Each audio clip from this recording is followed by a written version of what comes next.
नमस्कार मित्रांनो, स्वागत आहे तुमचं आमच्या चॅनलवर। आज आपण बोलणार आहोत मनोज जरांगे पाटील यांच्या नेतृत्वाखालील मराठा आरक्षण आंदोलनाबद्दल, जे मुंबईच्या दिशेने वेगाने पुढे सरकत आहे।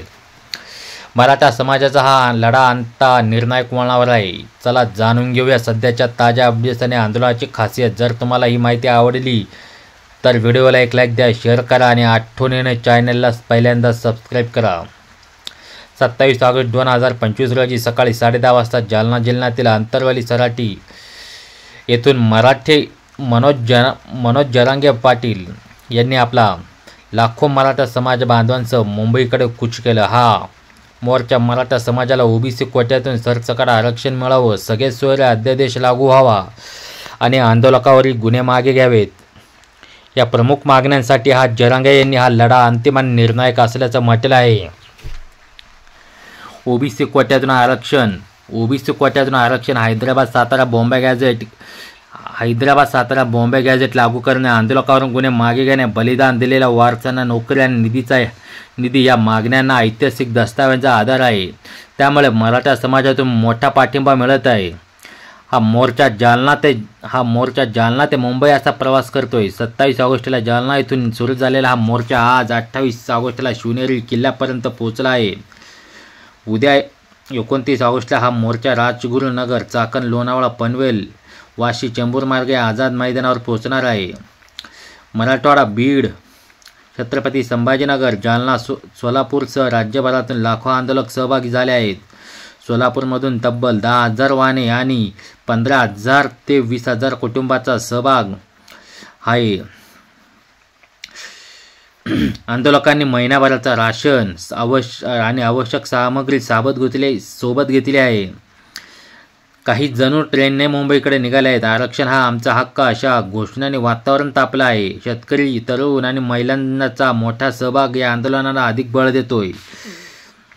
मुंबई उच्च न्यायालयाने देखील आझाद मैदानावर आंदोलनाला परवानगी नाकारली होती, पण मुंबई पोलिसांनी 29 ऑगस्टसाठी सकाळी 9:30 ते सायंकाळी 5:30 या वेळेत सशर्त परवानगी दिली आहे। यामध्ये फक्त 5,000 आंदोलक, 5 वाहने, ध्वनी निक्षेपावर बंदी आणि मैदान स्वच्छ ठेवण्याची अट आहे। जरांगे यांनी पाठीसाठी हमीपत्र दिलं आहे, पण त्यांनी एका दिवसाच्या परवानगीला चेष्टा म्हटलं आहे। ते म्हणाले, जोपर्यंत आरक्षण मिळत नाही तोपर्यंत आम्ही मुंबई सोडणार नाहीत। त्यांचे वकील कायदेशीर लढाई लढत आहेत। आंदोलक शांततापूर्ण ठेवण्याचा त्यांचा निर्धार आहे। जरांगे यांनी मुख्यमंत्री देवेंद्र फडणवीसांवर थेट टीका केली आहे। त्यांनी सरकारला मराठा समाजाच्या वेदना समजून घेण्याचं आवाहन केलं आहे। गणेश उत्सवाच्या काळात हे आंदोलन होत असल्याने मुंबईत वाहतूक आणि प्रशासकीय व्यवस्थेवर मोठा ताण येण्याची शक्यता आहे। मुंबई पोलिसांनी वाहतूक व्यवस्थापनासाठी विशेष उपाययोजना केल्या आहेत, पण लाखो आंदोलकांचा सहभाग आणि जरांगे यांचा दीर्घकालीन उपोषणाचा इरादा यामुळे सरकारवर दबाव वाढला आहे। जरांगे यांच्या नेतृत्वाने मराठा समाजाला एकजूट केले आहे। त्यांच्या सभा आणि दौऱ्यांना लाखोंची गर्दी जमते, त्यामुळे त्यांच्या लोकप्रियतेचा अंदाज येतोय। आत्तापर्यंत आंदोलनामुळे शिंदे समितीला मुदतवाढ, आंदोलकांवर गुन्हे मागे घेणे आणि कुणबी प्रमाणपत्रांसाठी कक्ष सुरू करणे या मागण्या मान्य झाल्या आहेत, पण जरांगे यांनी स्पष्ट केलं आहे की जोपर्यंत सरसकट आरक्षण मिळत नाही तोपर्यंत हा लढा थांबणार नाही। 29 ऑगस्टला आझाद मैदानावर होणारं अनिश्चितकालीन उपोषण या आंदोलनाचा पुढचा टप्पा ठरेल।